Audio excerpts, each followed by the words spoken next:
एक बार तथागत गौतम बुद्ध से उनके एक शिष्य ने पूछा कि बुद्ध, मैं क्या करूं, मेरा मन कहीं लगता ही नहीं है। मेरे मन को मैं शांत करना चाहता हूं, मैं मन को एकांत करना चाहता हूं, लेकिन मेरा मन कहीं लगता ही नहीं है। मेरा मन कभी शांत होता ही नहीं है, हमेशा भटकता ही रहता है।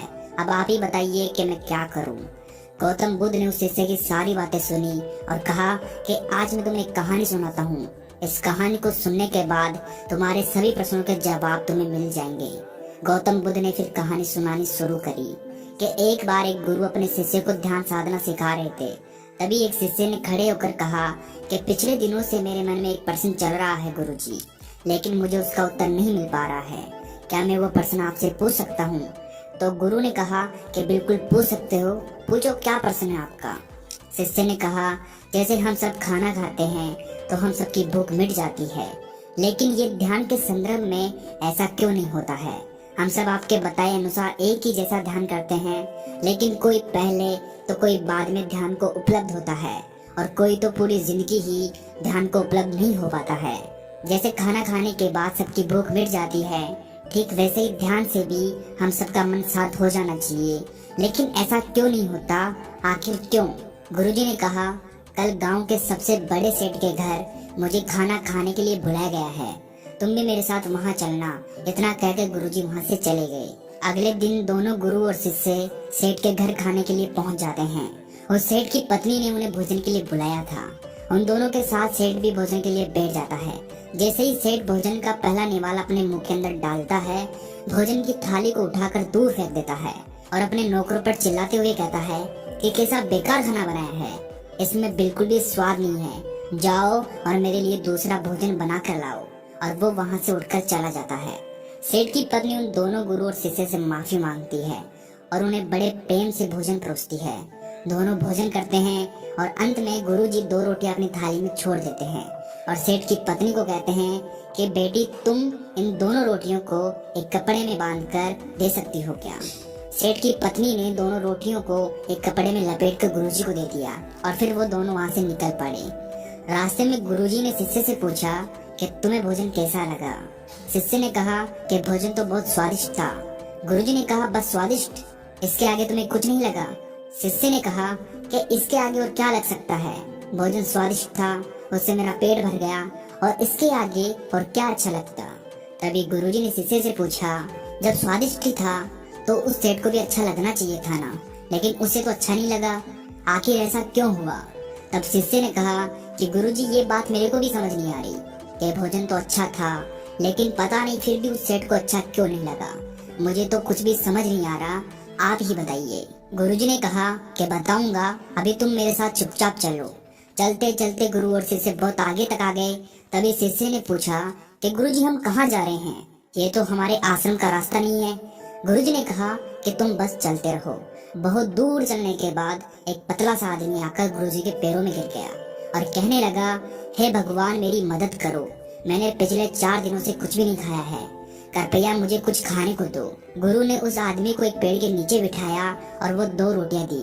रोटियां देखते ही उस भूखे इंसान की आंखों में चमक आ गई थी। उसने रोटी खाना शुरू किया और उसकी आंखों से आंसुओं की धारा बह रही थी।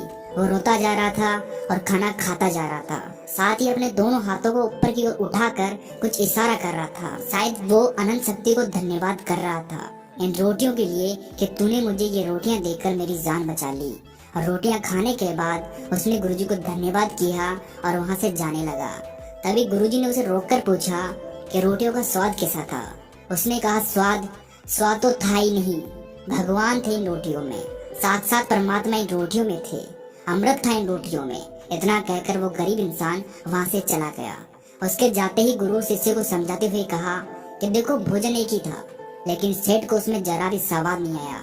तुम्हें इसमें स्वाद आता है, लेकिन इस इंसान को स्वाद नहीं आता, बल्कि जीवन, परमात्मा और अमृत नजर आता है उन रोटियों में। इसी से समझा जा सकता है कि भोजन और इंसान की संतुष्टि में कितना अंतर है।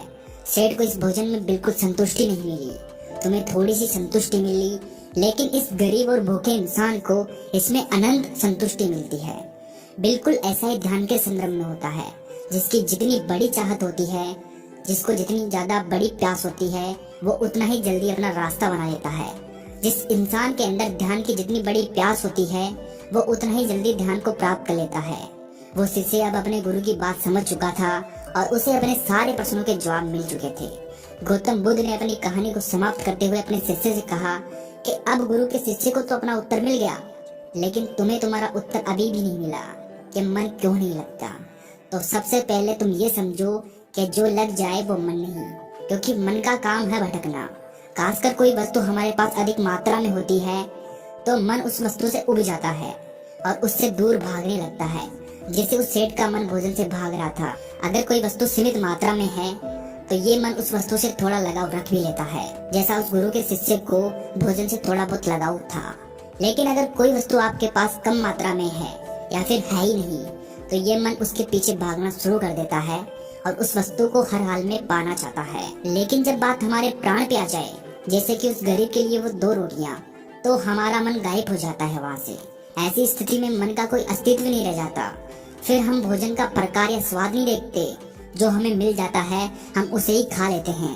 फिर स्वाद जैसी कोई चीज नहीं रहती, जो हम खाते हैं हमारे प्राण उसे अंदर तक स्वीकार करते हैं। फिर वो भोजन कैसा भी हो, हमें उसमें रस आने लगता है, और ये बस तब होता है जब मन जैसा कुछ नहीं रहता। हम अपने मन को बहुत अधिक लगाने की कोशिश करते हैं। कोई इसे पढ़ाई में लगाने की कोशिश करता है तो कोई इसे अपने दूसरे कामों में लगाने की कोशिश करता है। लेकिन तुमने तो ये देखा ही होगा कि मन कहीं नहीं लगता, क्योंकि मन का काम लगना नहीं है, बल्कि काम इसका भागना है। और ये मन लगातार भागता ही रहता है।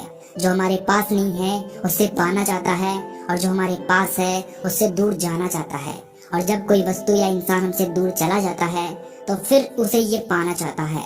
ये लगातार हमें ऐसे ही भगाता रहता है, क्योंकि यही इसकी मूल प्रवृत्ति है।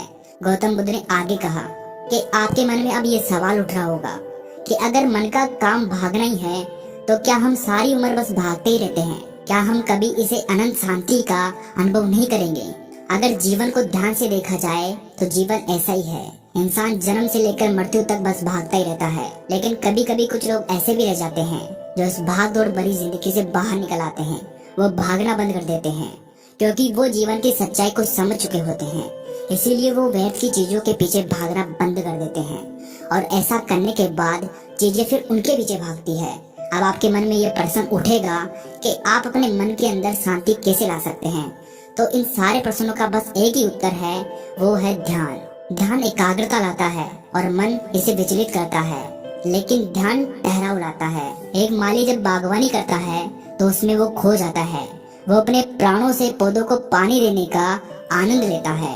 इसमें उसकी रुचि है और यही उसकी प्रवृत्ति है, और इसी काम में उस मालिक का ध्यान है। जो व्यक्ति असल में जो है, अगर वो वही होने लगे तो उसके जीवन में ध्यान स्वतः ही घटित होने लगता है और वो एकाग्र होने लगता है।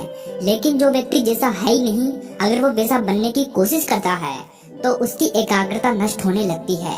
वो भागना शुरू करता है। वो जब सब कुछ पा भी लेता है तब भी उसका मन तो यही कहता है कि कुछ तो रह गया। लेकिन जिस काम में आपको ध्यान मिल जाए, एकाग्रता मिल जाए, उसी काम को करके आप पूर्ण हो सकते हो।